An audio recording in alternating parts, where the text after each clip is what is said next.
Fellow Falcoholics, what is up? Welcome to episode 298 of the Falcoholic Live. I am your host, Kevin Knight at Falcoholic Kevin, joined by my co-host, as always. He is Adnan Ikic at Say Which Way. Adnan, welcome back. How are you doing tonight?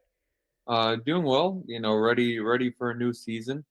Kind of, kind of down this week because they announced that they were taking away our fan section at the Hawks game. So, that sort of broke my heart a little bit. But you know what? We move and we continue, and we're not here to talk about that. We're here to talk about how great the Falcons are going to be this year.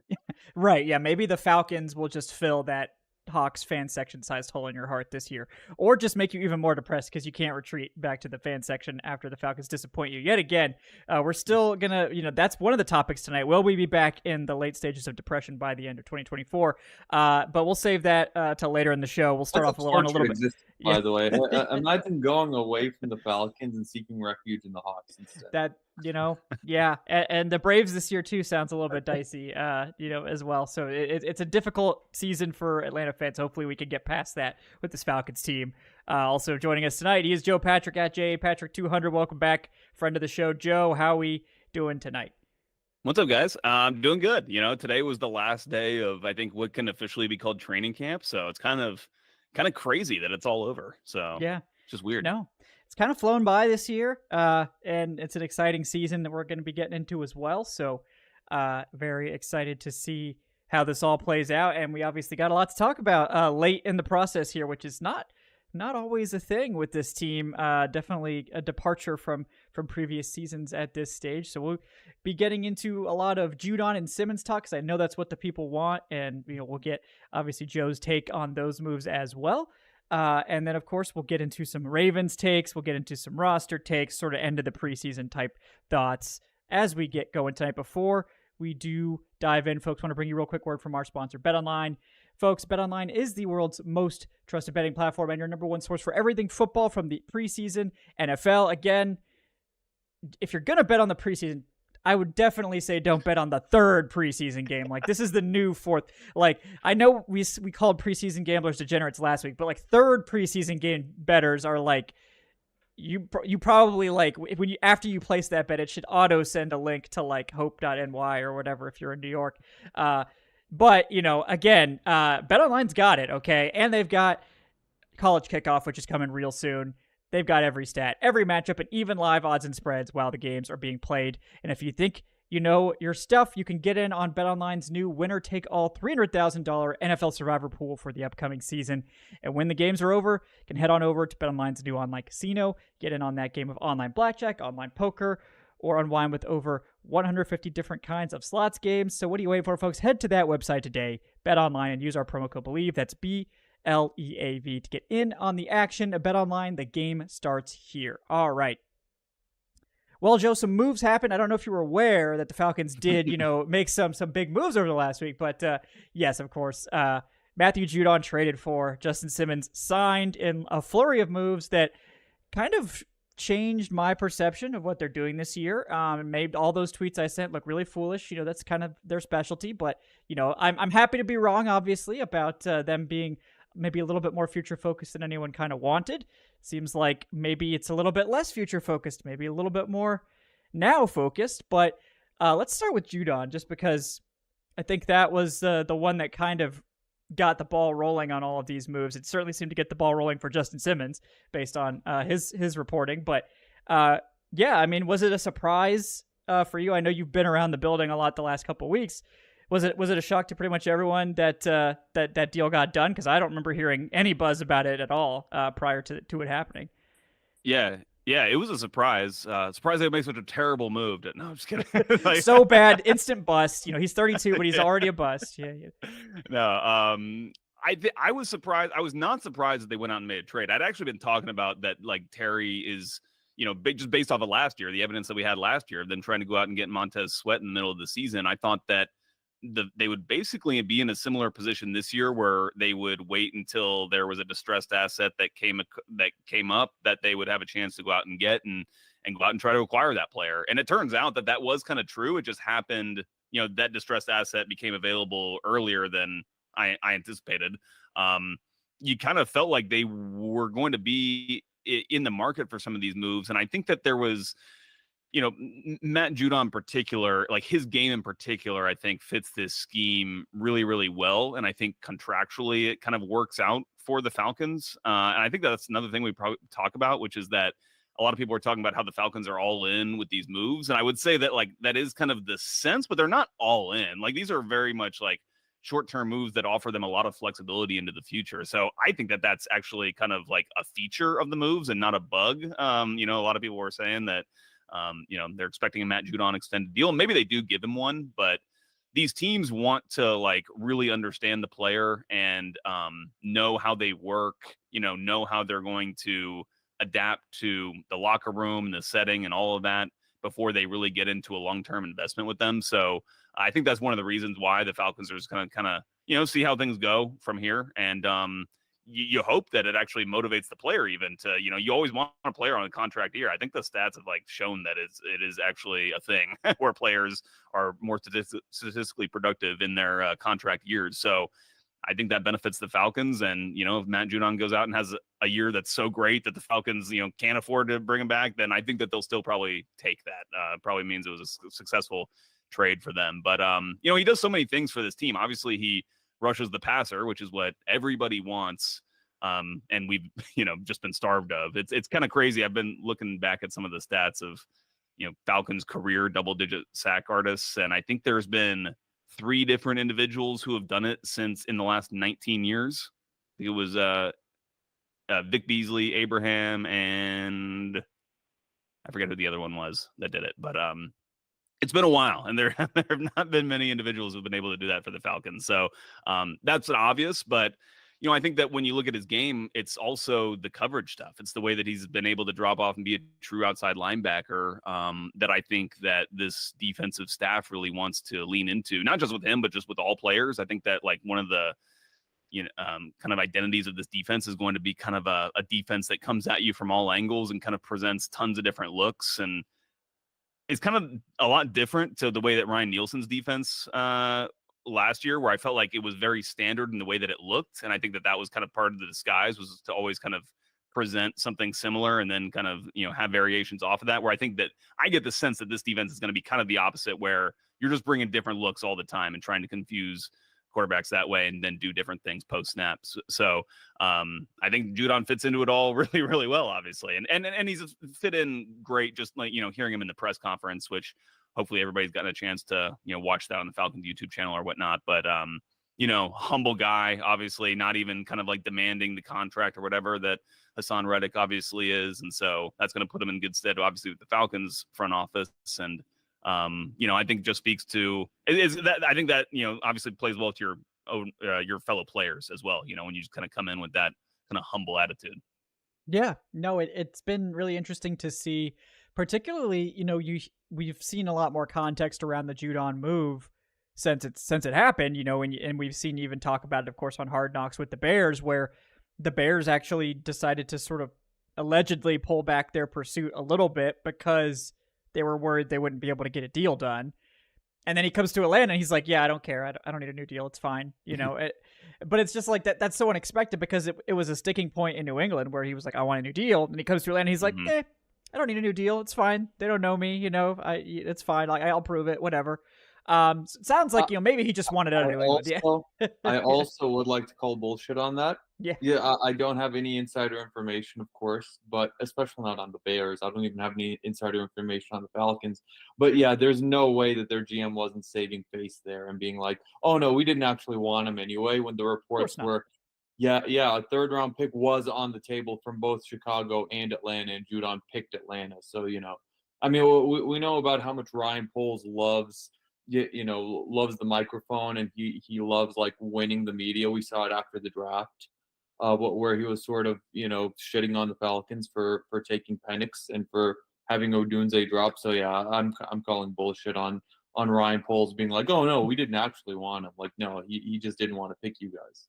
Yeah. Well, no. Go ahead. While we're calling bullshit, if I could also pour cold water on a little bit of this, there was kind of this, you could see the narrative emerging just with some of the questions. It was like, why Atlanta over Chicago? Like the reporting was that you had your choice, and so why here? And he never really answered that question. He just said, "I'm happy to be here" afterwards, and it wasn't like and he even said like he was asleep, I guess, when the the decision was officially made. So who actually knows what kind of the things that the agent is kind of doing to leverage deals and whatnot, but hey, he's here and he's happy to be here. So yeah, he's here, clearly happy enough to be here to where he's not going to hold out for a new contract, which is a far cry from what the Jets are dealing with in a very similar situation, similar age player, similar like level of contract demand, you would think. But I mean, this is a very unusual thing for a player to be traded like Judon on the last year of his deal and sort of not demand a new deal, or at least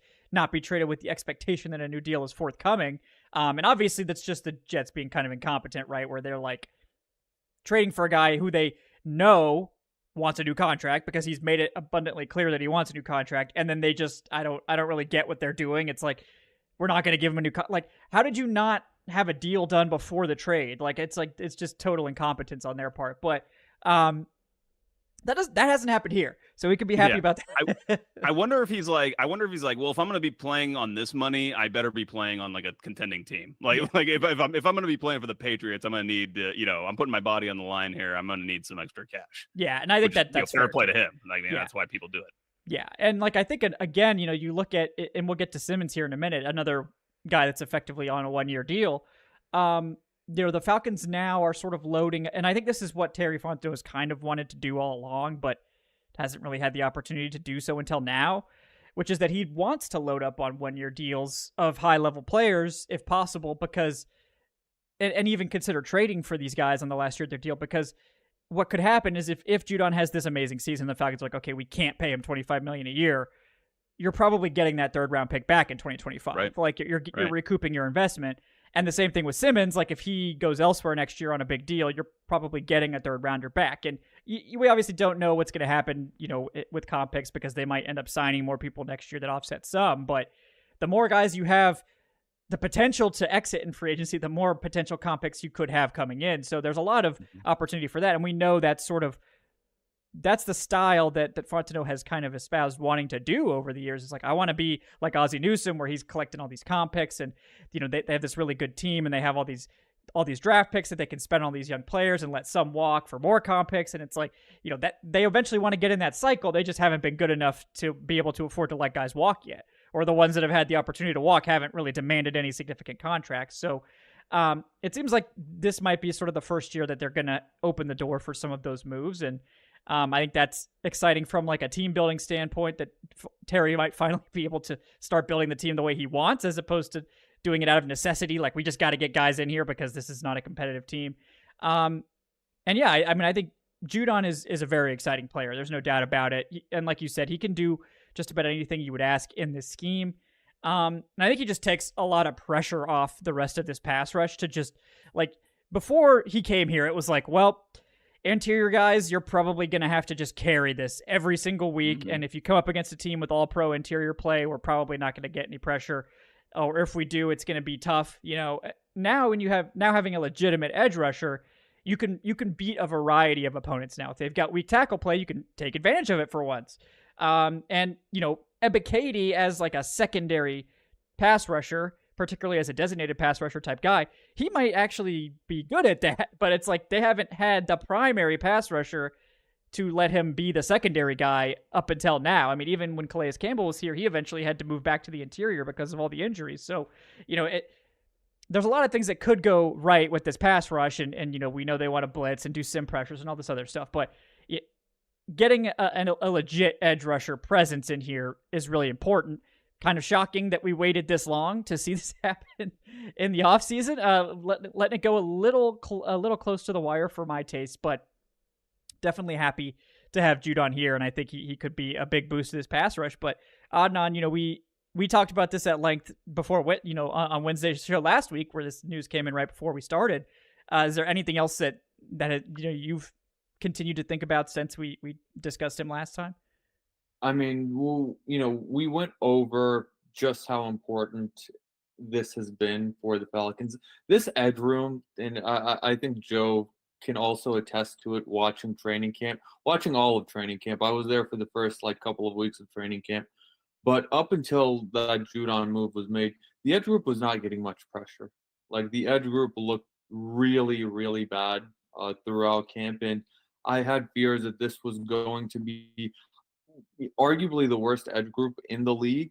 And I'm confident. I was confident. I still am confident in the interior pressure, but I feel like you sort of need more. You need more than just those design blitzes. You need more than just those interior guys doing what they're doing because like you mentioned before, Kevin, they can just double team the interior guys then.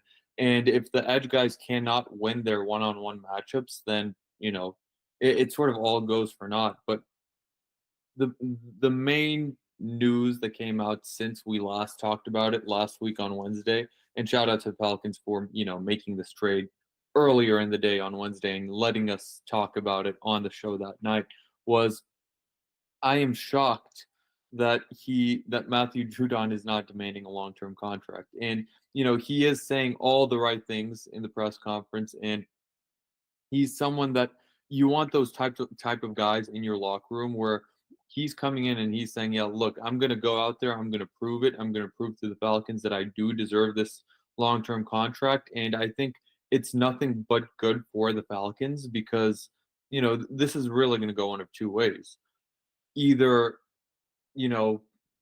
God forbid, he just falls off a cliff and just plays very poorly this year. And if that's the case, the Falcons will be happy that they did not give him that long-term contract because a long-term deal would mean that you're locking in for around $20 million a year right now, or he's going to play up to that deal and the Falcons are either going to give it to him or they're going to get a third-round comp pick. And at the end of the day, you essentially got a Pro Bowl level season from an elite pass rusher for a year for essentially free.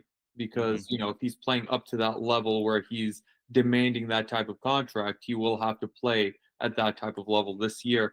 I'm shocked because personally, if I were Judon, I'm not doing this.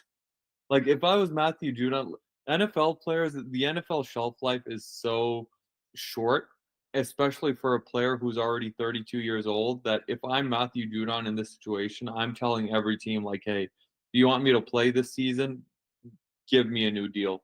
Like, I am absolutely shocked that he has decided to not do that, especially because he would have a lot of leverage over the Falcons in this scenario, the same way that Reddick has a lot of leverage over the Jets. The Falcons being in that win now mode and, not wanting that sort of egg on their face the way that we see the Jets have right now. But, I'm thrilled for the team that they are able to do this, that they have been given this gift after trading for a third rounder for Judon.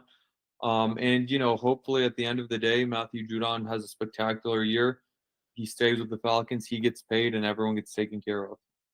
Yeah, there's actually there's almost more rationality to the way that Hassan Reddick has dealt with his, which is I'm not going to play unless I get, X amount of money. Like, that's the deal.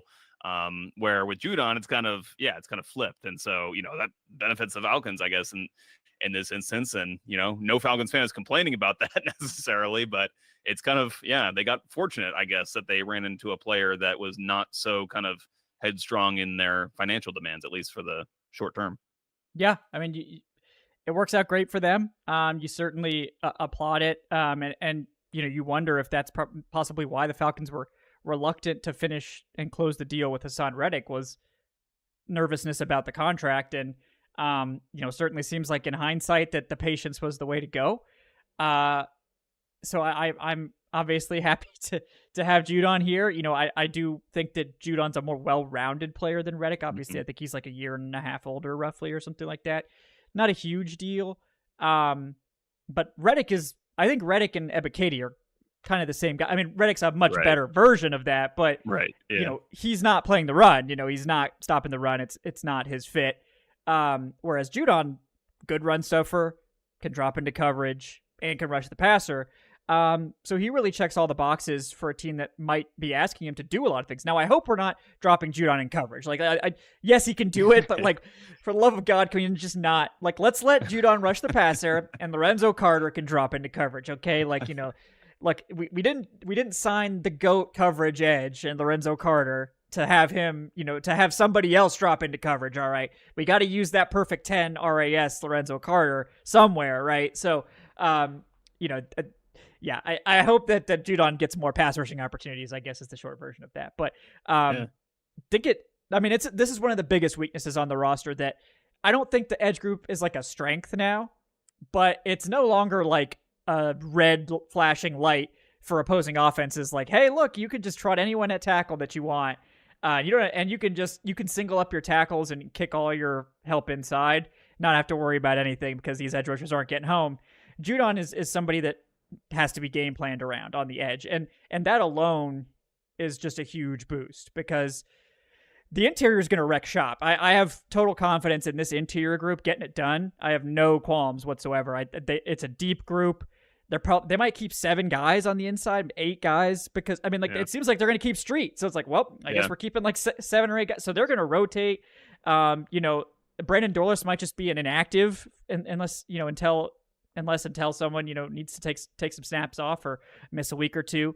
And that's not even saying that Dorlus has had a bad camp or something. It's just like the depth is so strong there that he just might not get on the field much this year.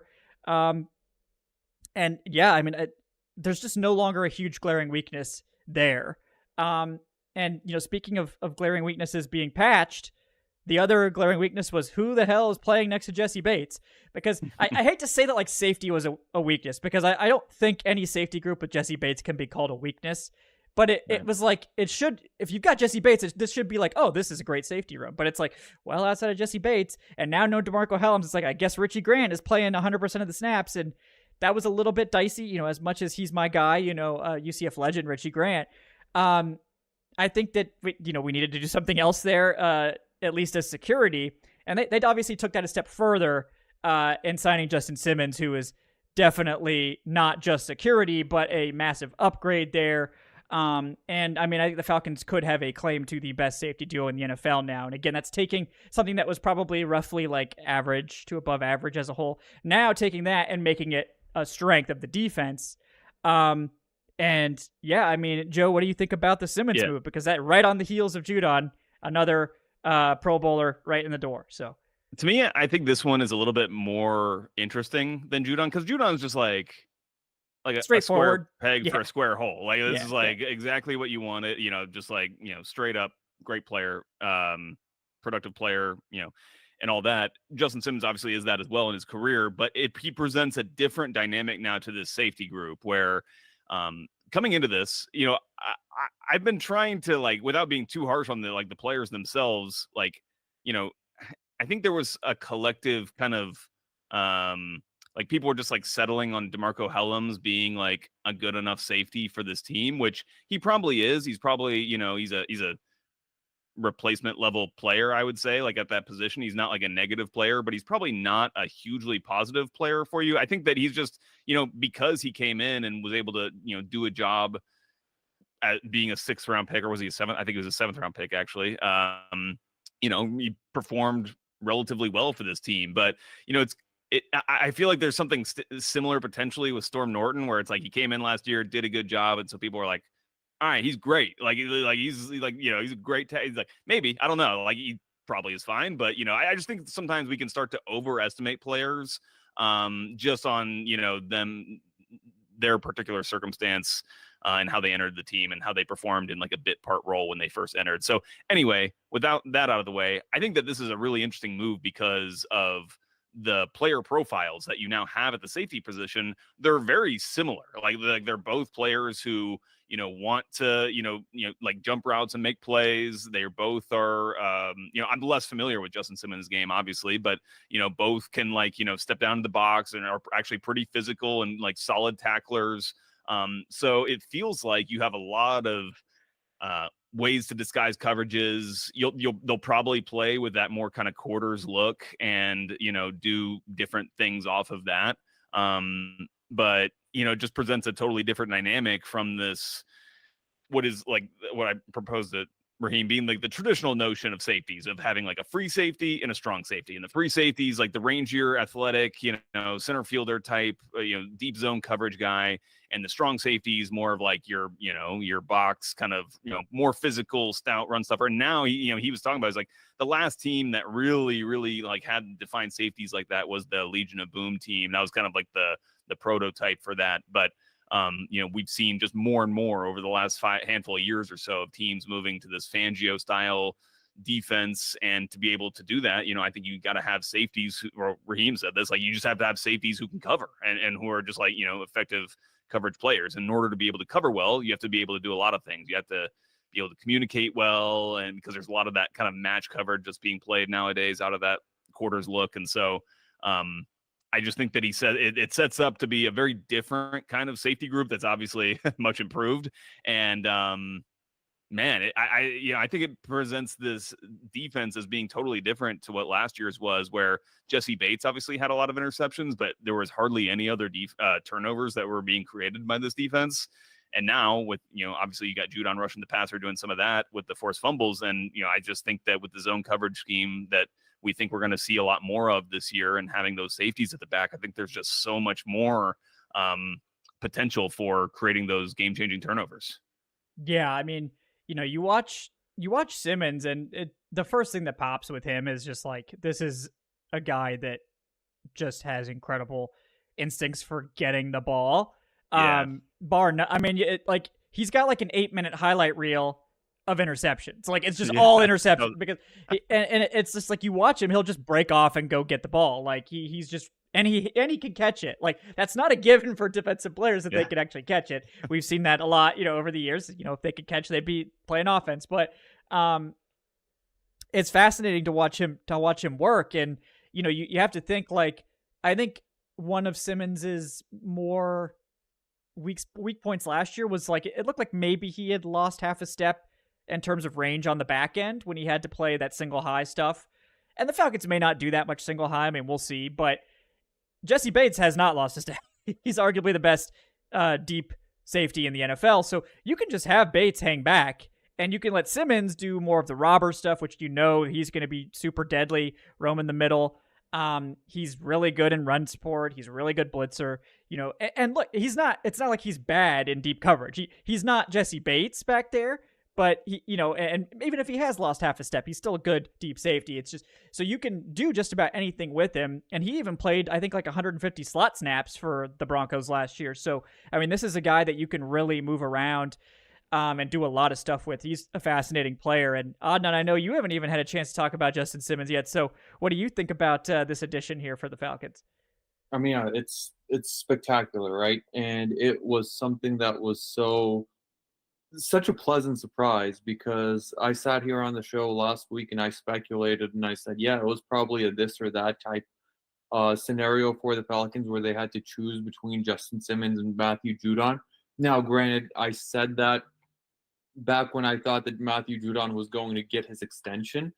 And then the next day when it was announced that Judon isn't getting his extension, I was like, okay, there's some potential here, but little did I know and little did we all know that, Justin Simmons was working in the background. And it kind of feels like that was on Thursday.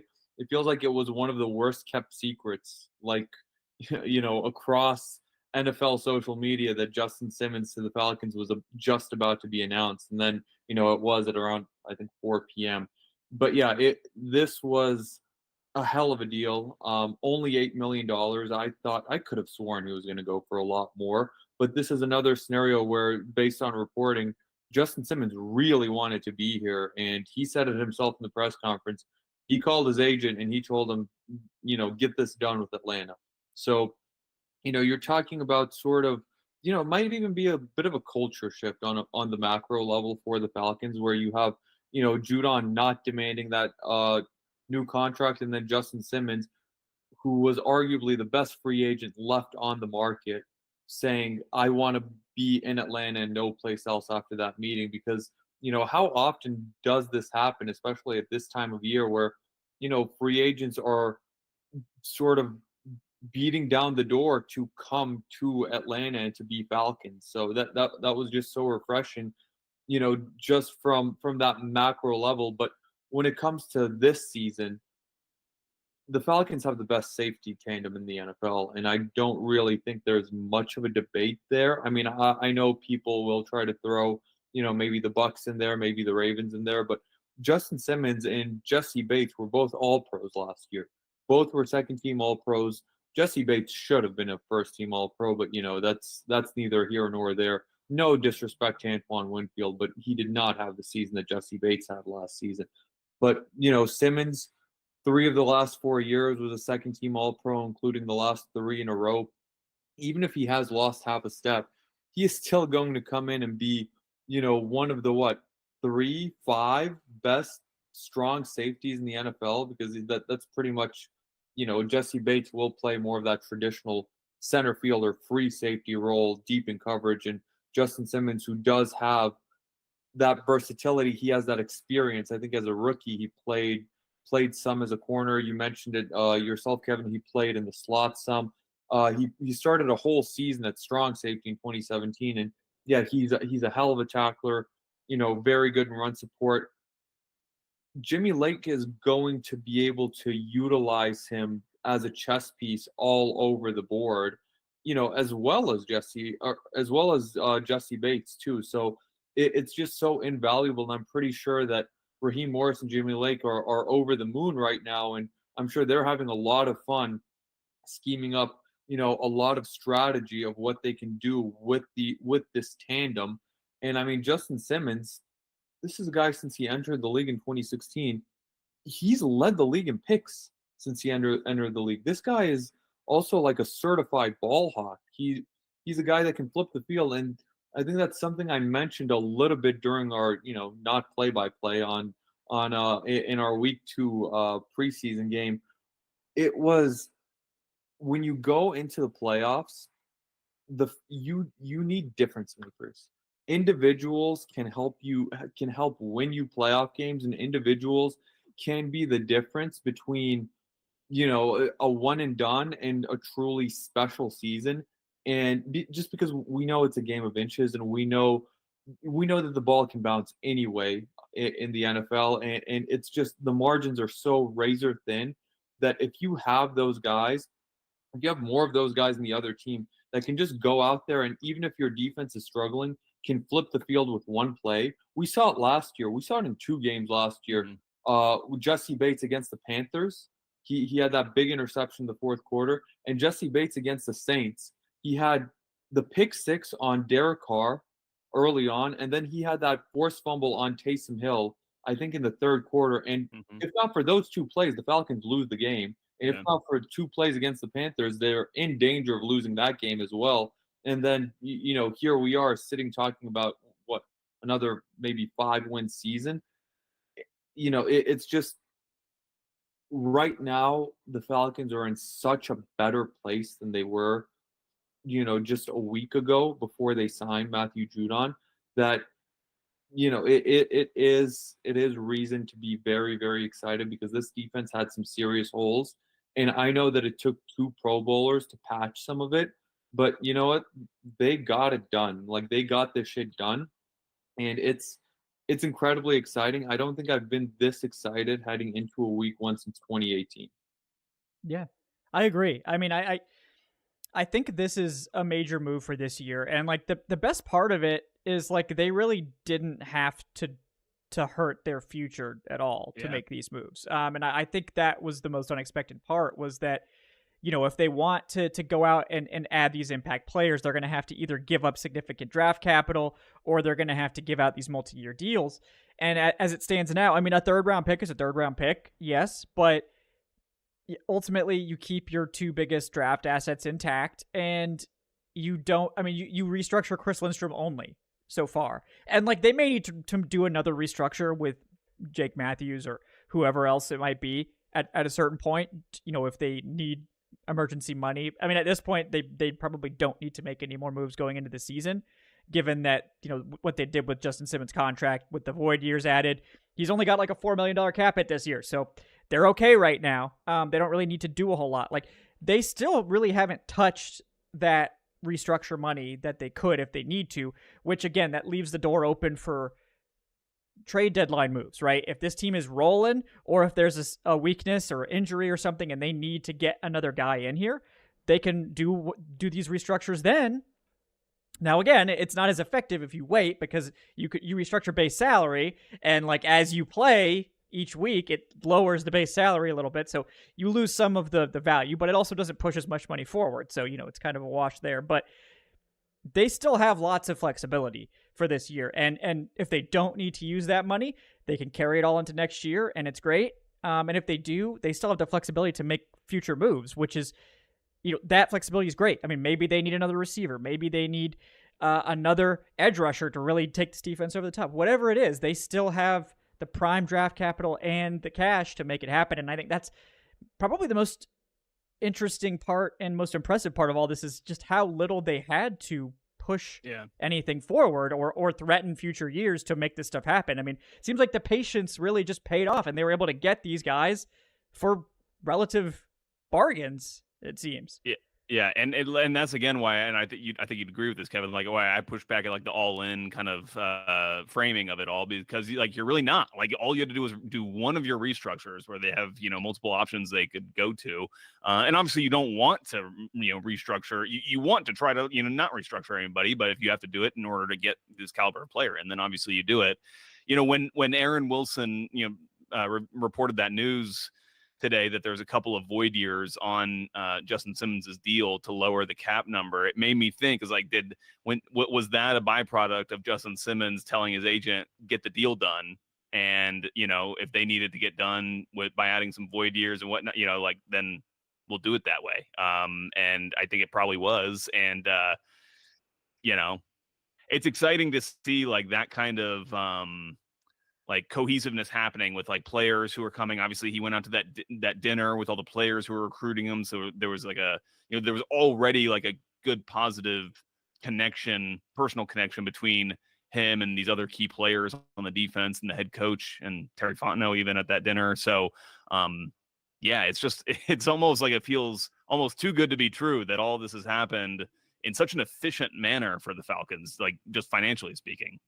Yeah. You never would have thought that it would have been possible. I think that's one of the reasons why people were skeptical that they would ultimately be making moves like this, because they wouldn't have thought the Falcons would, go to such lengths to, make it all happen. But ultimately they were able to make it happen for, relatively little having to do with the roster. Yeah. I mean, it's like they waited till like the day after I sent a bunch of tweets like, yep, it looks like they're really not going all in. Like, this is going to be future focused and all this stuff. Like, 16 hours later, it's like, we're trading for Judon. 12 hours after that, all right, we're signing Simmons. So it's like, yeah, okay, cool. Yeah, just made me look a fool. Appreciate that, guys. No, ultimately, obviously happy to be wrong whenever the team does good things. Always happy to be wrong about criticizing them. So it's wise moves that don't hurt you long term. And in fact, the opportunity to re-sign these guys or extend during the season, always there. Mm-hmm. The opportunity to let these guys walk for significant comp picks is an option, combined with your other guys that are going to be coming up next year. And, if everything goes great and you love these guys, bring them back, run it back again. They have, their money's going to start getting tighter, but again, they haven't really started pushing it yet. We've seen the Saints push it for like 5 years straight, and they still managed to field a roster. So like the Falcons haven't even started that dark descent into madness. Mm-hmm. Hopefully they never will really get down that path. But like if this team gets like really close to getting there, they could start going all in, and I still think that like, next year is probably the year we're talking about this team as like a serious Super Bowl contender. But I think, to me, like, this is what I wanted to ask both of you, is like, after these two moves, Joe, I'll let you take the first shot because you're our guest, but what do you feel like the ceiling of this team is significantly more like, is this team more than just an NFC South champion? Because that wasn't necessarily this like great achievement to win the NFC South, given the NFC South. Do you think this is like now a potential playoff / conference champion contender with these additional moves? Yeah, I mean, I think they have the upside to be I've been saying just like competing for a Super Bowl. Like ultimately, I don't think they're as good. Yeah, I don't think they're the best team in the NFL now. No. But I think that, the NFL is a game that's on fine margins, and if you get into a playoff series or a playoff game, there's not that much that separates good teams. And I think that the Falcons now are one of those good teams. They're not probably as good. Definitely, they're definitely not like as talented as, teams like the 49ers and the Eagles and, some of these names we've become familiar with over the last couple of years and their rises. But I think this is a team that could potentially compete with them. I do think that this roster, they're like a little top heavy. I'm not sold on the depth in all areas of this team. And so like if Judon, for example, were to like have another injury, not necessarily that would be a re-aggravation of, I don't think his previous injury was something to be concerned about re-aggravating necessarily, but just like if, someone at his age has a serious injury, that could really kind of handicap or kneecap this team. But having just, as we look at it right now, I mean, I think that you do have to think of it as this team having taken a large shift. And I've been paying attention to a little bit of the way the media and like pundits have been talking about the Falcons, and previous to these moves, it's been like, I feel like, pundits have like kind of reluctantly been saying like, yeah, well, it'll probably be the Falcons that win a terrible division, but they'll kind of win it by default or whatever. And now there seems to be a lot more kind of certainty, I guess, that they will win the division. Still don't know if a lot of people are sold on their playoff prospects. And I was actually just listening to some people talking about, they could be one of those teams that gets to the playoffs and they've had such a weak schedule that, they still aren't like getting the respect maybe from the national media or the lines maker or the odds makers or whoever at that point in time. But I certainly think that this is a team that is going to be competing at that level, should be competing at that level, frankly. Like, it's time for this team to start winning, like that's, and I've said this since the end of last season, because there was so much frustration over the way that Arthur Smith's, that last year went and his firing and everything. But like, I never felt like Terry Fontenot thought that like it was a step backward in terms of the performance on the field, but like in terms of the talent and the roster they were building and all that stuff, I don't think that they necessarily saw it that way. I think that they were just, last year was, I think, another kind of building step to getting them to even the point that they're at now, no matter what coach you're talking about. So it's obviously a really exciting move, and I think it has to, increase, whatever you thought this team was capable of, it's got to improve it. Yeah, absolutely. And Adnan, what do you think about this team ceiling now that they've made these two moves and shored up two of the bigger weaknesses on the team? I mean, yeah, I just went on this whole spiel, after the Justin Simmons stuff about how this team now has those individuals that can really sort of make a difference in the playoffs. Because, yeah, I think that before this, I did not have that much confidence in the defense. I had some confidence in, some players on the defense, inside linebackers, Jesse Bates, of course, Grady Jarrett. But overall, every team has holes, but when you have as many significant holes in as many significant positions as the Falcons did before these two signings, having, an inferior strong safety, having a poorer cornerback than most other teams, which now I feel like Mike Hughes' job / Clark Phillips' job is going to be a lot easier having, Jesse Bates and Justin Simmons playing next to him. So it is that gradual, positive effect of signing a Pro Bowl safety, and you have that domino effect where it's just easier on everyone else. Very, very weak edge group, to the point where now the edge group, I think, is, just satisfactory enough, and maybe more depending on what we can get out of Ikic and Lorenzo Carter. The best safety tandem in the NFL, of course.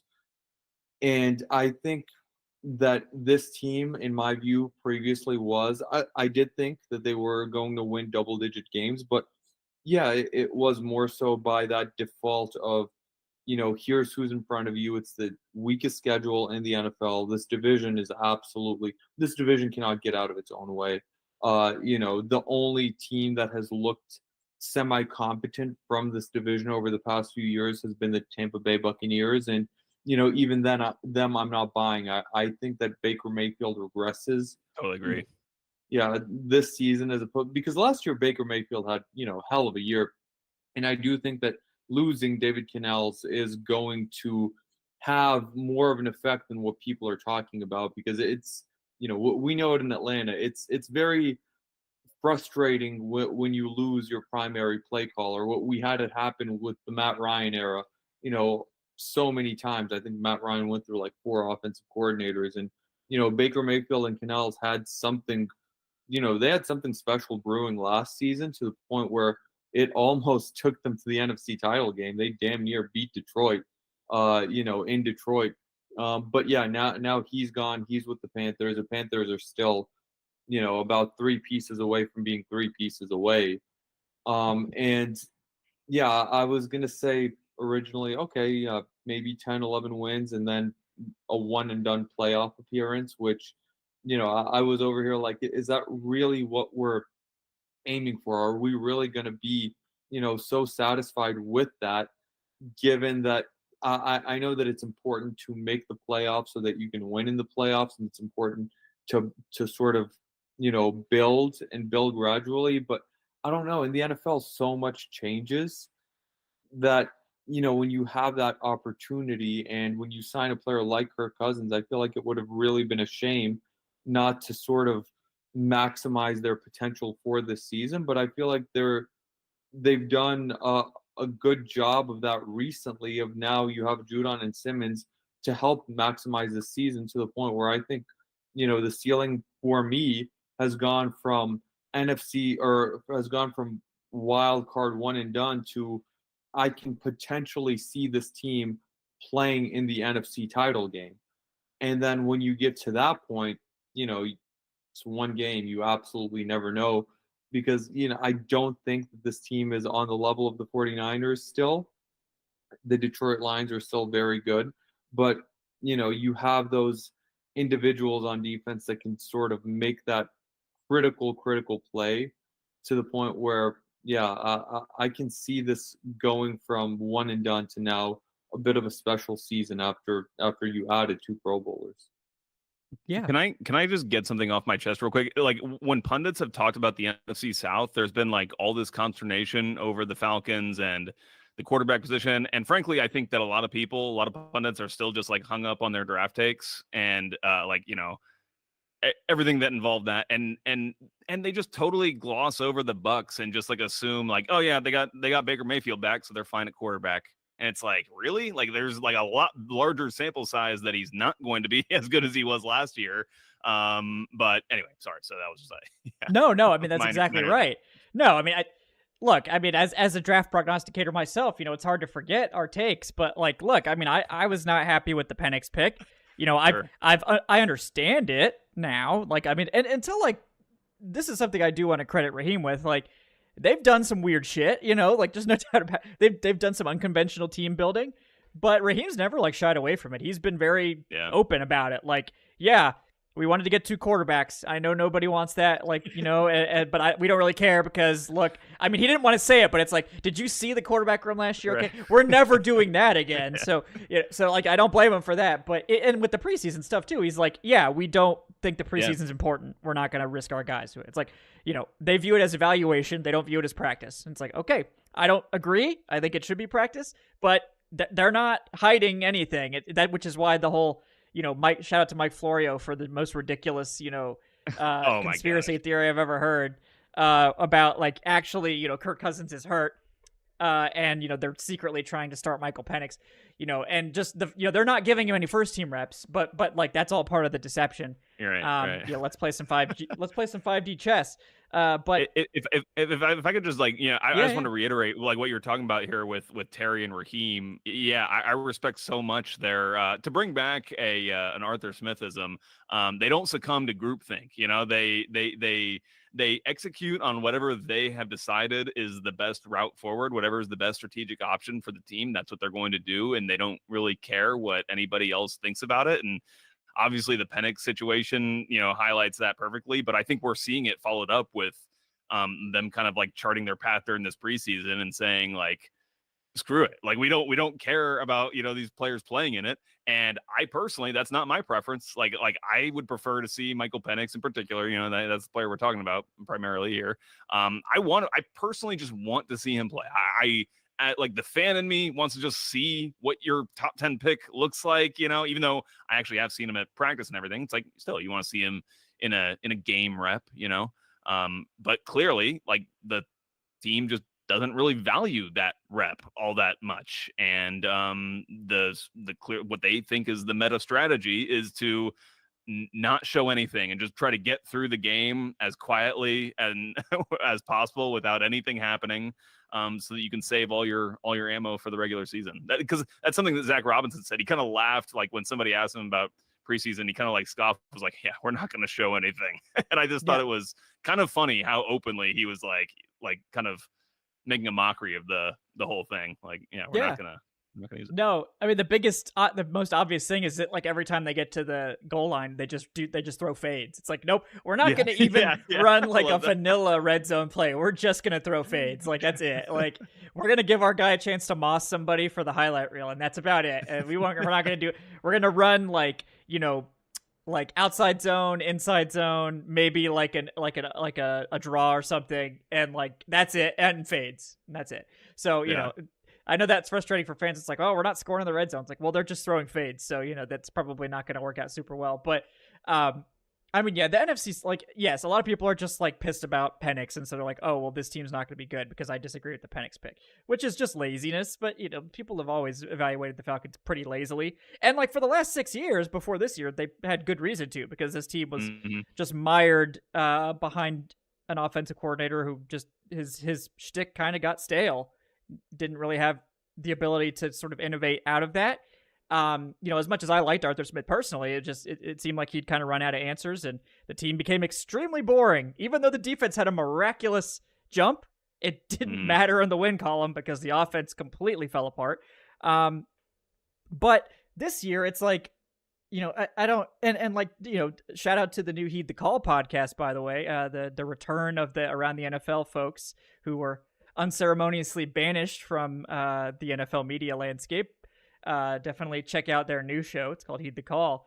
But basically, everyone knows it's listened to Around the NFL. Dan Hansis just does not like what the Falcons did with Penix. Very much against it, angry about it. But even he today was like, look, you can't ignore what they're doing now. Like, this team is making moves. Like, you look at this roster now, and it's like, there's no longer this obvious thing you can point to and be like, well, they're not going to be good. Like, they ignored the pass rush. They took Penix. They didn't draft a pass rusher. They didn't add any pass rushers. So this team is like, there's why they're going to fail, because they don't have a pass rush. It's like, okay, well, they traded for Judon. It's like, well, safety is kind of a question. The secondary, there's like a couple guys. Okay, well, they signed Simmons, and they have like 4 guys competing for corner 2 that, one of those guys has to work out. I'm sorry. Like, there's like so many guys there. At least, at the very least, you can trot Antonio Hamilton out there and be okay, given that he survived somehow in that Arizona Cardinals defense last year, which was, it was an adventure if you've never seen that defense. And it was a fun adventure. It wasn't good, but it was interesting for sure. But now it's like, I think Dave Canales is like, he was so important to that Bucs offense not just hitting a ditch like last year. And he was so important that he got a head coaching job off of 1 year. That's how much the Panthers and other teams were interested too. That's how much like he mattered to that team. And like, I'm not trying to slander Liam Cohen's name, but the Rams weren't that upset when he left. Like, it's not like hidden knowledge that the Rams were like clamoring to keep Liam Cohen around. Apparently there was some minor consternation with how he was gelling there. That's not to say he can't be a good offensive coach, but a very different story to Zach Robinson, I'll say, in that regard. So I think expecting Baker Mayfield to have his best season again with a new system that's not really the same is asking an awful lot for starters. But, Mike Evans is a year older, and like, I'll never bet against Mike Evans having a 1,000-yard season. He's probably just going to do it until he retires. Sure. But, that team has gotten a year older. They've, everyone has on that roster. And, they didn't draft super well last year.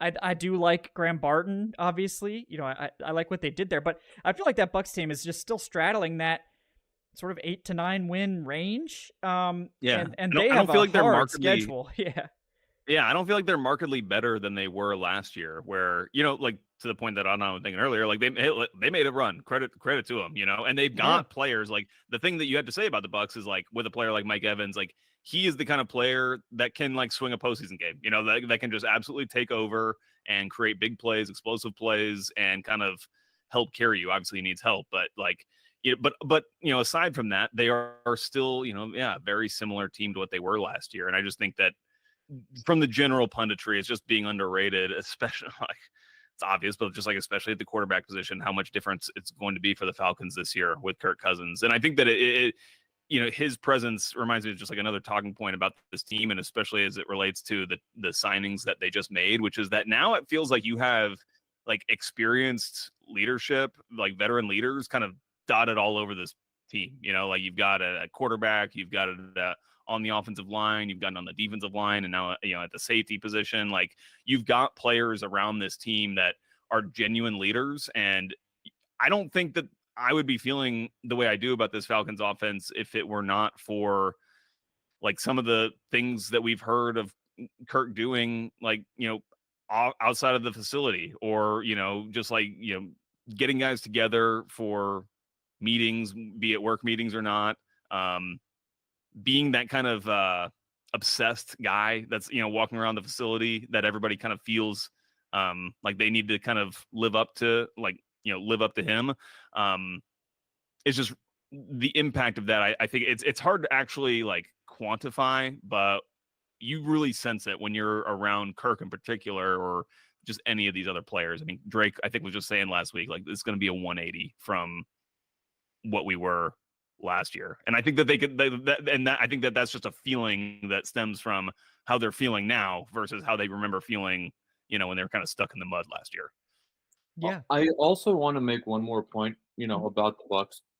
Last year, for as much as things went right for them, and a lot has to go your way for Baker Mayfield, who was, let's be honest, a scrap heap signing to become what he was last year. And we don't even know if he's going to regress. My money is on him regressing this season. We know that Mike Evans is amazing. Rachaad White had a hell of a season last year. Their defense, was, very, very solid last year. Despite all of that, the Falcons should have swept them with Desmond Ridder at quarterback. Like, I feel like that's a huge point that a lot of people aren't considering, and that they are glossing over. In the first game in Tampa Bay, Ridder spotted them 3 red zone fumbles inside the 10. And in the second game, the Falcons only lost because Younghoe Koo missed 2 out of his 3 kicks in a game that, that they lost by 4 points total. Mm-hmm. If the Falcons win that game in Atlanta and have that tiebreaker, who knows how the rest of the season plays out?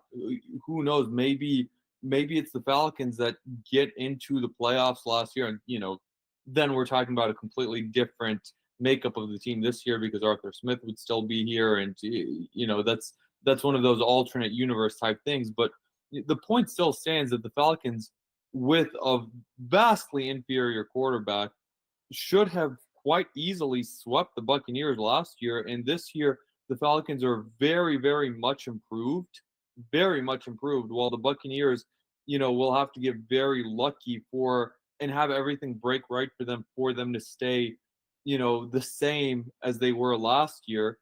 And, I just have a hard time believing that the Falcons, probably won't be a better team than them again this year, especially in those head-to-head matchups. Yeah. And like, I don't think the Bucks are going to be bad. I mean, I think I've always been a fan of Todd Bowles, and like, I think he did kind of get a bad rep, especially for his years with the Jets. But like last year was kind of a miracle that team didn't collapse. And I think it may have given them a little bit of false hope about where that roster stands. I think they were closer to collapse than they were to contention. And like, yeah, they beat the Eagles, or was it the Eagles or the Cowboys? They beat. Eagles. Yeah. Like, and it's like, the collapsing Eagles, you got that playoff dub. Like, I mean, good Yeah. job. Like, I mean, you Yeah. went and beat the Eagles. Like, no slander intended there. I mean, that's The still Eagles had their matters, own but issues last yeah, year. And they the Eagles did. had a lot of internal issues last year. ESPN wrote an article about it, very recently. They were also like, the 32nd ranked secondary in the NFL. But I mean, the playoff wins.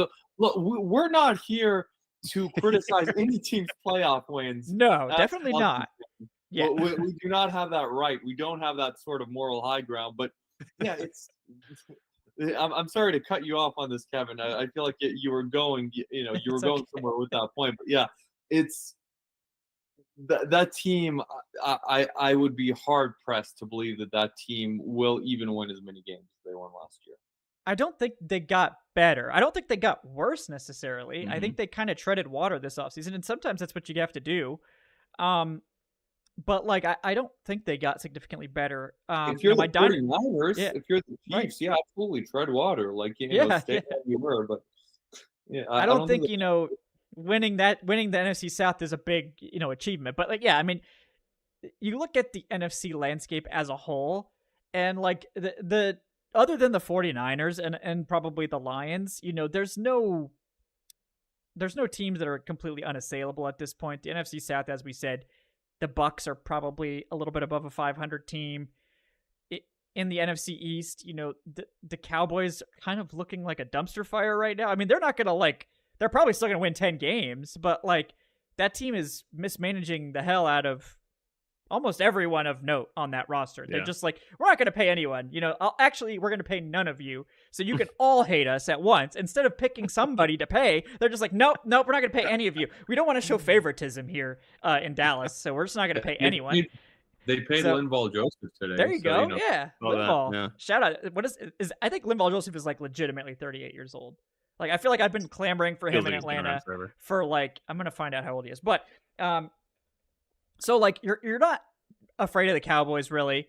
He's 35. He's turning 36 this season. Okay, so he's getting a Calais Campbell situation here pretty soon, and that worked out pretty well for Atlanta, to be fair. So, the Eagles, we know that team can be really dangerous, but also like they have their own issues. They're not unbeatable, right? I mean, I think week 2 going into Philly.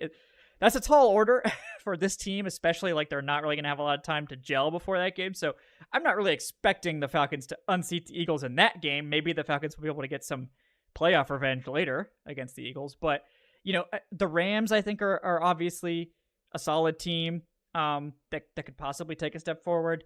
The NFC West, I think a lot of those teams are kind of interesting. Obviously, the 49ers are probably the presumptive champions. And then the NFC North is interesting, too. I think the Vikings obviously lost a lot of pizzazz without J.J. McCarthy. I mean, I think we know Sam Darnold is feel like probably, even with J.J. McCarthy, well, the Vikings realistically, yes. But I think there was like some hope that he would just like have some miraculous season. I think with Sam Darnold, it's like you're praying Sam Darnold can be like a fraction of what Baker Mayfield was for the Bucs last year, basically. The Packers could be good. You never know. I think they were knocking on the door last year, certainly. So there's just not like this is not the AFC where it's like, well, we got to get past Lamar, we got to get past Josh Allen, we got to get past. It's funny how these two conferences have kind of flipped over the last 10 years, where it used to be like, wow, look at all these NFC teams. It's just the Patriots going to cruise to an easy, Super Bowl in the AFC, and now it's like now the AFC is completely stacked, and the NFC is kind of like, well, it's the 49ers, and then So there's an opportunity here, I feel like without hyperbole, without exaggeration, and we know quarterbacks win playoff games. Without hyperbole, I think the 5 best quarterbacks in the NFL all reside in the AFC. And I don't think it's too much of a debate. I mean, Mahomes, obviously, Josh Allen, Lamar. I'm still a huge fan of Justin Herbert. I think Herbert is, on that level. Joe Burrow. Then you have CJ Stroud, coming up. I don't think he's like quite there yet, but I don't think there's a single quarterback in the NFC who is better than any of those guys I just named. Despite the fact that, the Packers will try to say about Jordan Love or whatever. Or the Eagles will try to throw Jalen Hurts' name in there, but with Kirk Cousins, I'm not saying he's the best quarterback in the NFC, but Kirk Cousins, I don't think is a tier below or a couple tiers below any other quarterback in the NFC. Whereas in the AFC, it's like, okay, you're outmatched at this position if you're facing the Chiefs. You're outmatched at this position if you're facing the Ravens, for example. Yeah. No, Yeah. No, go ahead, Joe. Yeah.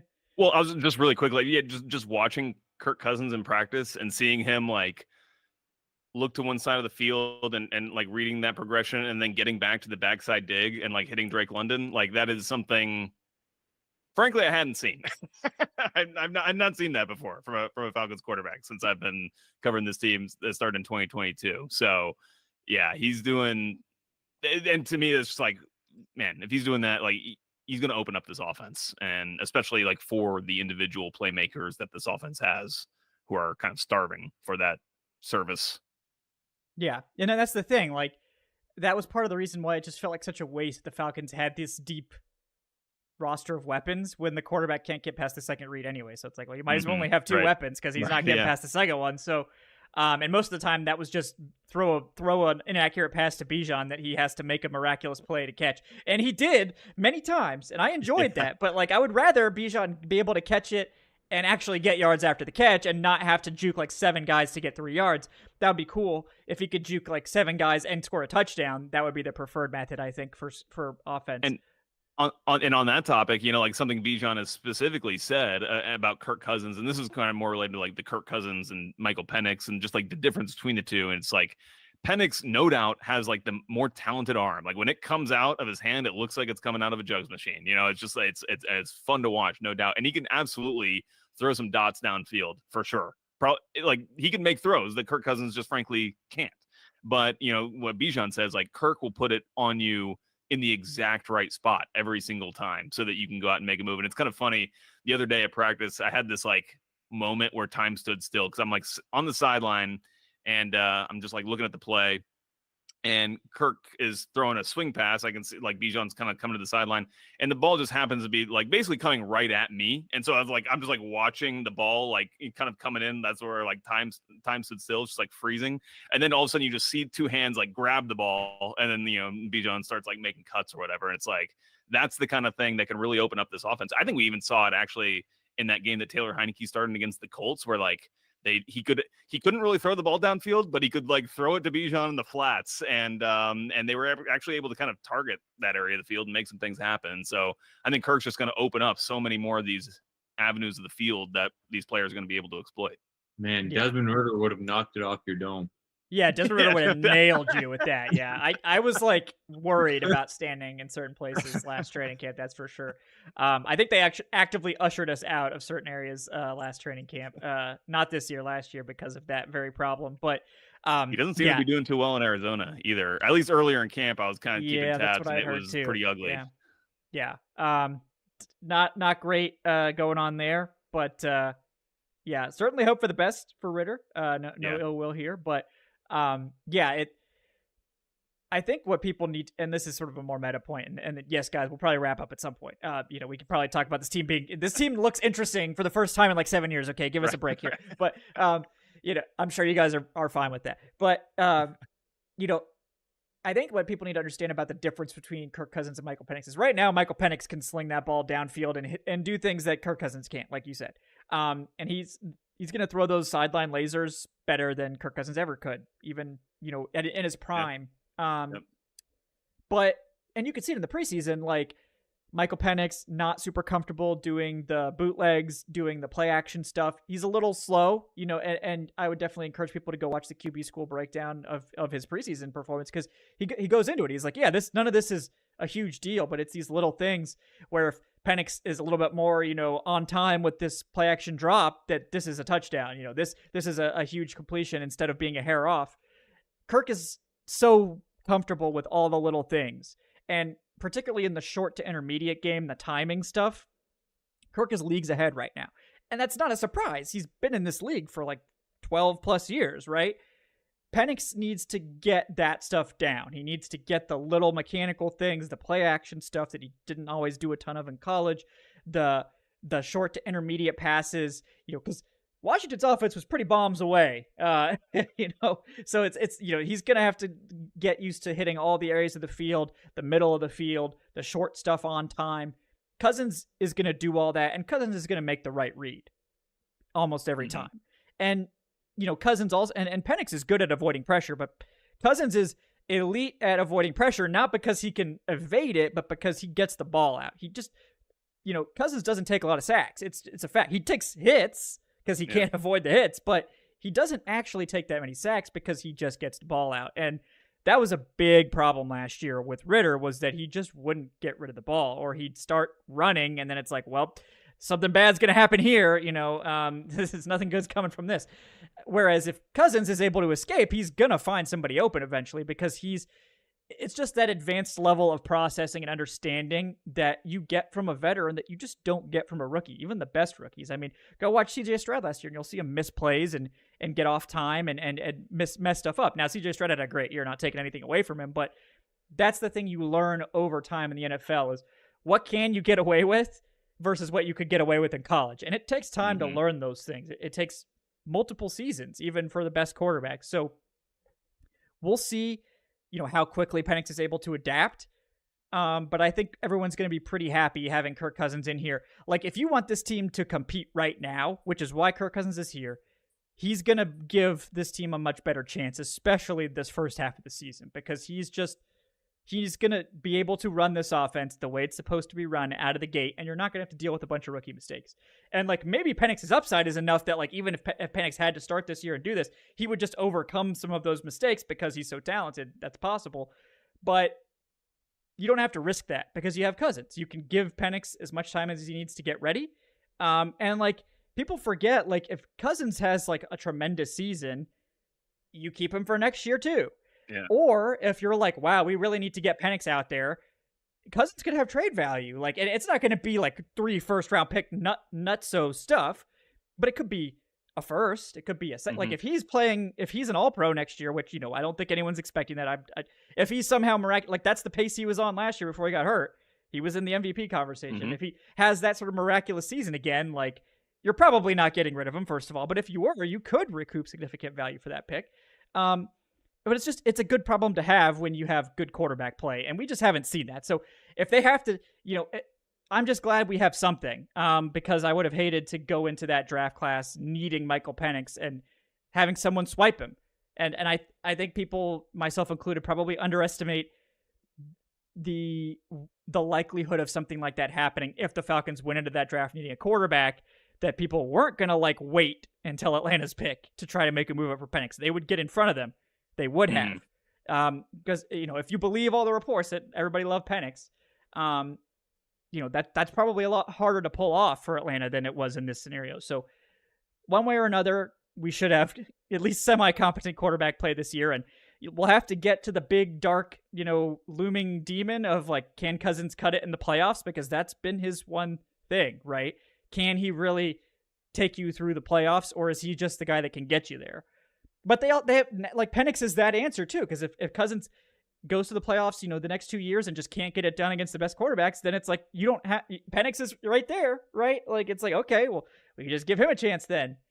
So, I think we'll look back, assuming things go well this year and it doesn't completely fall apart, we might look back at this sort of quarterback snafu, as some have phrased it, as being a little bit more sensical, but ultimately just win. And I think this, the big takeaway from this team this year, this offseason, is I think they have done the necessary things to win. Now we just have to put it into practice on Sundays or Mondays this year. Yeah. And I do wonder if Kirk would never talk about this publicly, because he hasn't voiced this the frustration publicly or whatever about the Falcons making that draft pick of Penix. But I do wonder if in the back of his mind, or just what he wouldn't say publicly, is he is feeling better about this team because they have made the moves that they needed, or they've filled the holes that they've needed filling since the draft, and they opted not to do it with their premium pick, but now they have. So Yeah, and that does cover up some of the criticisms of the pick, which is like you couldn't get an edge rusher. Right. This was always an incorrect thing. It was like, oh, you couldn't sign or get an edge rusher because you took Penix and you gave, Cousins a big contract, so therefore you didn't have the money to get an edge rusher. That was never true, by the way. And I think we've all tried to tell people, like, they have money, they just aren't really activating it, right? So when an opportunity to acquire pass rusher arose, they did get that guy. When an opportunity to boost the secondary arose, they did get that guy. They do have the money. Kirk Cousins didn't prevent them from getting these players. I don't know where this idea came from, that like because they signed Cousins, they therefore could do nothing else. They chose not to make other moves. They weren't forced not to. And up until, this last week, I thought it was because they were really trying to hold back and try to knowing that, it's a first year in a new scheme, new quarterback, all this stuff, probably going to not be as good as we hope. We still expect this team to compete, but like this isn't the year to really maximize. Now it feels more like they feel like, okay, we actually really like what we're seeing. Let's maximize a little bit more than we were. And and again, like we said earlier in the show, they did it in such a way that it doesn't really hurt next year either, which is tremendous. So yeah, I've wondered if they just like were so happy because like kind of my theory about like how they might like go about their strategy is like they want to, in this plays into the Penix pick, like by having solid quarterback play, you give yourself a certain floor.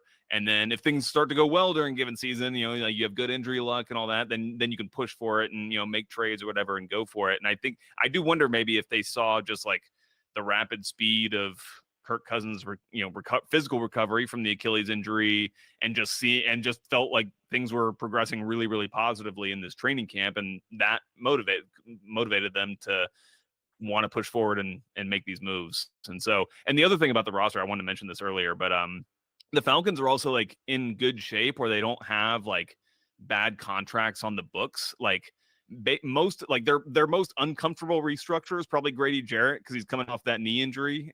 But like other than that, like, you have a lot of like pretty solid pieces. Like your highest paid players are giving you good production. You're not really like in the hole on that in that respect. So it gives them, it just kind of gives them more potential financial avenues to go down if they see fit. Yeah. And I think like, in terms of like we talked about next year, they're not in like a comfortable situation next year necessarily. I think as of this moment, they've got about 2.8 million in projected space for 2025 with only 44 players under contract. So they're going to have to make moves, unless the cap goes up a lot again. We'll see. It obviously could go up more than expected again this year, but they have a lot of like you said, they've kept their contracts pretty healthy because they're not underwater on most of these deals. Like, if Grady Jarrett isn't recovered and they don't think he's worth 20 million, they can save 16 by moving on next year. Now, I would personally be pained greatly by that, but it's available. If Caleb McGarry takes a step back and they don't think he's worth that deal, $14.5 million for Caleb McGarry. Don't even have to be post June 1st, these numbers. Like this is just straight up cuts. David Onyemata, if he slows down, $10.5 million. Like, Caden Ellis, if Trey Anderson's amazing and Nate Landman's just really good, and it's like, okay, we can probably shave some cap off at linebacker with Caden. We love JD Bertrand, whatever it is. You could, move on from Ellis or trade Ellis next year. They have some avenues to create space because they haven't touched these deals. What the Saints have done is. Yeah, go ahead. Yeah, I was going to say the thing about the restructures. I was going to make this point earlier, but Joe was kind of on fire, so I didn't want to cut him off or anything. And we went on to the next topic. But the only contract they touched, of course, is Chris Lindstrom's, and it's a golden rule in restructuring contracts. A golden rule which the Saints have, absolutely not followed many times. Of if you're going to restructure someone who's going to be there for the life of the contract. Yeah. The last thing you want to do is add guaranteed years onto someone's contract whom you would be better off just outright moving on from in a year or two. And Chris Lindstrom, obviously, he's 27 years old. We're expecting him to be here for the life of his, including this year. He has 5 more years left on his contract. He's one of the elite guards in the NFL. going smack dab into the middle of his prime. He is under contract throughout the rest of his prime, age 31, give or take there. And his contract, his cap hits are reasonable. Normally when you restructure these contracts, you'll have one of those cap hits go up to like $40 million, 45. I mean, we saw it with Daniel Jones. I know this is a quarterback. We saw it with Deshaun Watson. He's $66 million guaranteed for, each of this year, next year, and the year after that. That's ridiculous. But Chris Lindstrom next year, $22 million cap hit. Year after that, $23.7 million cap. Like, these aren't small numbers, but it's never going to be over $26 million. And that's something where you can sort of justify it. You can sort of be like, okay, Chris Lindstrom, staple of this offense, middle of his prime. You can just, provided he doesn't take a big step back, of course, or, Sure. Become injury prone, but you can justify paying him that kind of money. Whereas the other restructure options, like you mentioned, Grady Jarrett, Jake Matthews, guys who are sort of getting up there a little bit in age to the point where you restructure those guys and you don't really have the option of moving off of them if the need necessitates. The only other restructure whom I think they would have actually considered would have been Jesse Bates. Yeah, I think that's the one they'll do if they need money, for sure. Yeah. Yeah, like you said, the option is still there if you do need to restructure him at any point. But yeah, I feel like Terry Fontenot has such PTSD from his Saints days, because I'm fairly certain that there have been some fire drills within that front office at some points, over the past decade of, all right, we need to figure this shit out to keep our heads above water. And now he's sort of gotten out of there to the point where I think he's like, I will never do anything like that again. And sure as hell not where he's the decision maker. But yeah, like these contracts are incredibly healthy, and yeah, $2 million next year, but you can sort of recreate this team a little bit. It will include some very tough decisions, maybe moving on from some fan favorites, but the option is there to recreate this team if need be. The only issue, the one thing I would advise against regarding that is if you are counting on, a third round comp pick for either Judon or Simmons, you cannot sign, big time free agents like that, because you will sacrifice those comp picks. Yeah. And I think that's the idea, is given their cap constraints, is that they're planning to not do that. And if you re-sign your own free agents, it doesn't count against the formula, but obviously they won't get you any comp picks either. So, we'll have to see how they handle it. There's some interesting decisions to make next year. And if you cut guys, they don't count for the comp formula. So, right. If they were to cut Onyemata and he signs, that's not how it works. Same thing for if you're signing guys. If you sign people that have been cut, they're street free agents, and that's different. It doesn't work into the formula. So there's ways you can be savvy. Like if you sort of scan for these big name guys that get cut, you might still be able to add guys without it affecting your comp picks if you're savvy with it. But yeah, I mean, the one to watch in terms of that restructure, like we were saying, Jesse Bates is the guy they would restructure if they need to, because again, he's 27 years old. We've already seen him for 1 year here, exactly as advertised. There's not really any reasonable, there's obviously always the nightmare scenario where he becomes injury prone or whatever it is. But teams don't make decisions based on nightmare scenarios, because then you would just be paralyzed with fear and never do a damn thing ever. So, Jesse Bates is the guy they will go to if they need that cap space. And then they'll have to consider, Jake Matthews is probably the next one they would do. I doubt they'll touch Grady or Onyemata or McGarry or anything like that, just because I think, I think Jake Matthews, his bloodlines, we know those guys, those Matthews guys, they play for a while. And we've seen offensive tackles play well into their 30s. Jake, I don't know where this idea that Jake Matthews is imminently retiring has come from. He's 32 years old. He's the same age as Matthew Judon. He's not old. I don't know where this came from, where it's oh yeah, Jake Matthews, he's getting up there. He's about to retire. I think it's because he's been here for so long. Right. That's what I was going to say. We'll just assume. It feels like he's older than 32 because he's the longest tenure to Falcons. He's been here since 2013. He was here when the Falcons had Joplo Bartu starting at linebacker. That's a deep Yeah, cut. someone was asking Grady like, "Oh, you're the longest tenured Falcon." And he was like, "Nope, actually, I'm not." You know, It's Jake Matthews. Jake. Yep. 2014 GOAT. You know, to Dimondroff's credit, he did deliver a few good offensive linemen. My mistake. It was 2014. It was after that disaster. Okay. Yeah. If we had taken Jake Matthews in 2013, we'd probably be in a lot better shape. But Right. probably would have actually won more than 4 games that year. But it's yeah. So I think like Matthews is the other guy that you feel like he's probably going to still be here. Like his contract goes to 2026. He'll be 34. So it's like, I don't know. I feel like people think he's Tyron Smith and he's like 37 years old, like about to retire. And it's like, no, it's not like that. So just remember, he's actually not that old, very much still in his prime, years, but probably will be exiting the prime years after this season. But, again, offensive tackles, they can play into their mid 30s. No problem. It happens all the time. So that's one of those spots where you can get away with those guys making good money for quite a while. But yeah, I think, I know we had Corey with the $2 asking us, what do you guys think in terms of like ceiling and floor for this team now with all these sort of, I think he's asking more about win-loss. And like I said that I'd upgraded my estimate to 11 wins from 10 with these moves. And I think that's like a good sort of average season for this roster. I think given how easy this schedule is on paper, especially after the opening like month, they could hit like 13 wins without too much trouble if they just win the games they're supposed to win. But, I think to me, it's like probably between like 13 and 8 wins is like the ceiling to floor. I just don't think they win less than 8 games. Like if they win 7 games again, I'm going to like, throw myself into Lake Lanier or something like that. I mean, and that we know how dangerous that can be. So please don't go under 8 wins this year, Falcons, for all of our sakes.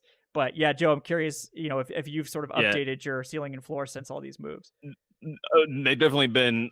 The floor is, the ceiling is raised because if all these players stay healthy, then I think they're. And I would put the numbers probably right around what you said, Kevin, like 13 and 8. I think that feels pretty solid. Again, I'm with you. It's hard to see them. And like, I feel it's just as unlikely to hit 8 wins as it is to hit 13. Like they're probably not going to hit either. I would say though, if you were to say, I would say 13 is probably more likely. I got to say, just again with these moves and the schedule. I mean, this team, there is a scenario that this team is like in cruise control basically in December. Yeah, no, I agree. I think they could just get like, I think people are going to be like nervous after the first month. Like I think we could go into that Saints game like 1-2 and like everyone's like a little bit shaky. But as long as they beat the Saints in week 4, then I think we'll all be fine. But I think we'll be a little bit sweaty. And like I think there's a non-zero chance they're 0-3 going into that Saints game.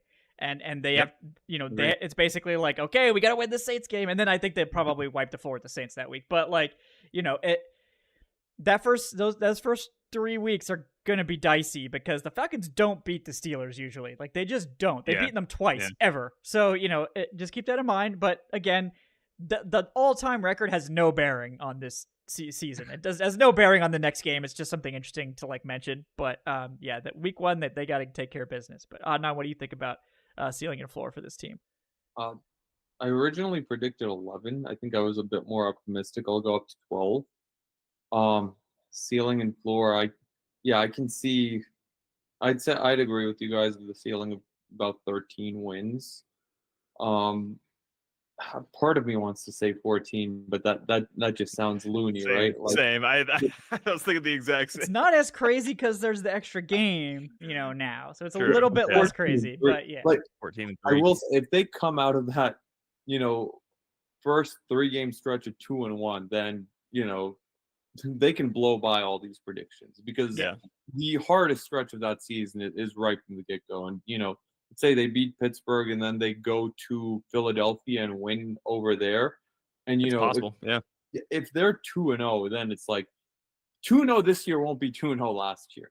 Like 2-0 last year was okay. You beat the injury-plagued Packers with, Jordan Love, really starting his second game. He was still pretty brand new.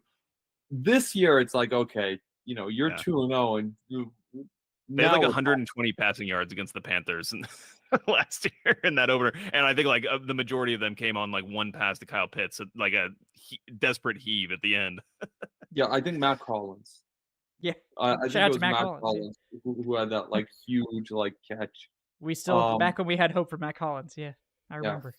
man, he was such a character in training He camp was. last. He was interesting. Yeah. Hey, who would have thought that would have been the peak of the season? It's so funny. I've seen he's on the Bills now, and the Bills like local media are like doing all the same stories. Like, whoa, look at this crazy guy who doesn't wear shoes, and like has all these like funny sayings that he says.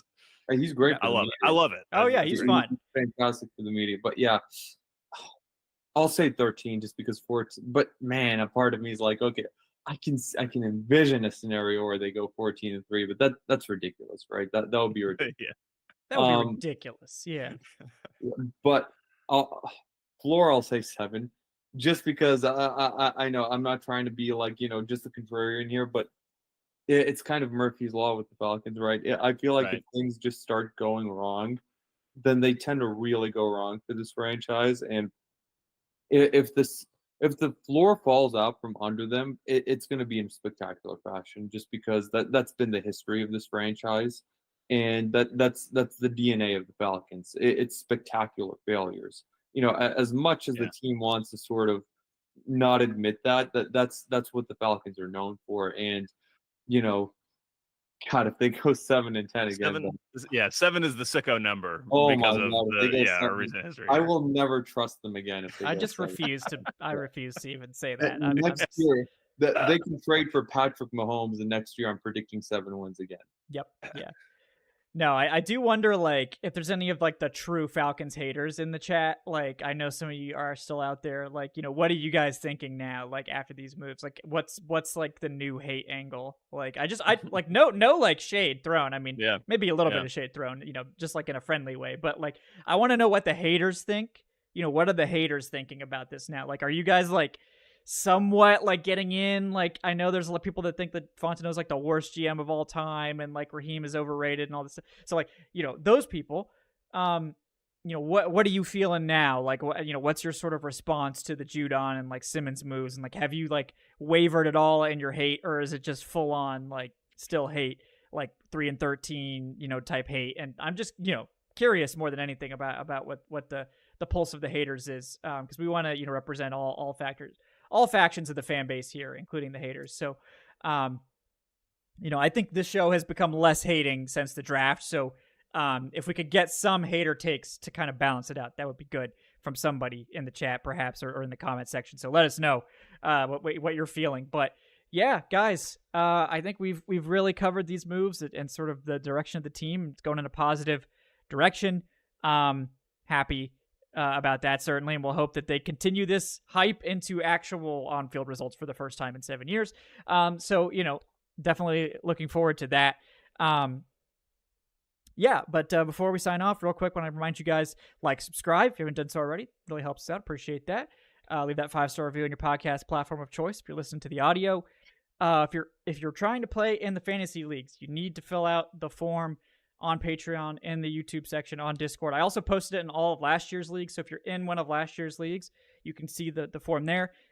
You need to make sure you're signed up on that form by like this weekend, because we got to start actually forming the league so we can draft before the season starts, and again, all the patron tiers, all of the YouTube channel member tiers are eligible for the supporter fantasy leagues, and we're looking forward to having you guys back this year. I know we have like a lot of people that have already signed up, but I just want to make sure everyone knows that you got to sign up now, because we do have to actually make these leagues at some point. So I don't have to sign up, do I? No, Adnan, you don't have to sign up. It's okay. I'll give you a pass. Yeah. And Joe, if you want in, let me know. We can get you in on the fantasy leagues too. But just make sure you sign up, guys. It's still, you still have time. Like if you haven't signed up for the Patreon or the channel membership yet, you still got time. Just do that and make sure you sign with the form. And we'll get you in. But looking forward to those leagues as always. And before we sign off, I want to thank, of course, our guest, Joe Patrick. He's at JPatrick200 on the Twitters. Joe, anything else you'd like to plug before we sign off tonight? Nope. You just stole my plug from me, Kevin. You can follow me at JPatrick200. Yep. Good stuff there. Always appreciate Joe coming on, delivering the top-notch takes here. We also have, of course, another top-notch take artist in Adnan Ikic. Adnan's at Say Which Way on the Twitters. Anything you're working on you want to let people know about, Adnan? I think I mentioned it a few days ago. I'm doing some fantasy football work over at SB Nation's main page. So I've been putting together a lot of work for that regarding some sleepers in fantasy football this season at each position. So I think that'll be getting published very soon. I would say check that out, but if you're going to play in the Patreon Fantasy League, don't check that out because I don't want to give. Wait till after we draft, then read the article. Yeah. So it's cheating if you read it before the draft. No, I'm just kidding, you guys. Give us a challenge. I know last year we had some good performances from the patrons and supporters. So I'm sure it'll be another spicy season in the fantasy leagues. But guys, I'm Kevin at Falcoholic. Kevin, thanks again for joining us. We will see you guys on Friday for the final preseason game. We already know we're not going to see anyone of real rapport. Maybe we'll get another Chris Blair. Actually, maybe we can get Chris Blair above 100 yards this week. Shout out to Taylor Heineke. Please, help our son Chris Blair get over the hump there. But otherwise, we'll be back for that. Probably, I think the game's at 7, so we'll be, live 10, 15 minutes beforehand. We'll have that up on the channel soon. For all you preseason week 3 sickos, we'll be here for you through the whole game, so don't worry. And then, we'll after that, we'll be gearing up for final cuts, and then it'll be just a week away from the regular season getting started in earnest. So we're almost there, folks. We've nearly made it. Thanks for joining us here on the Falcoholic Live. We will see you guys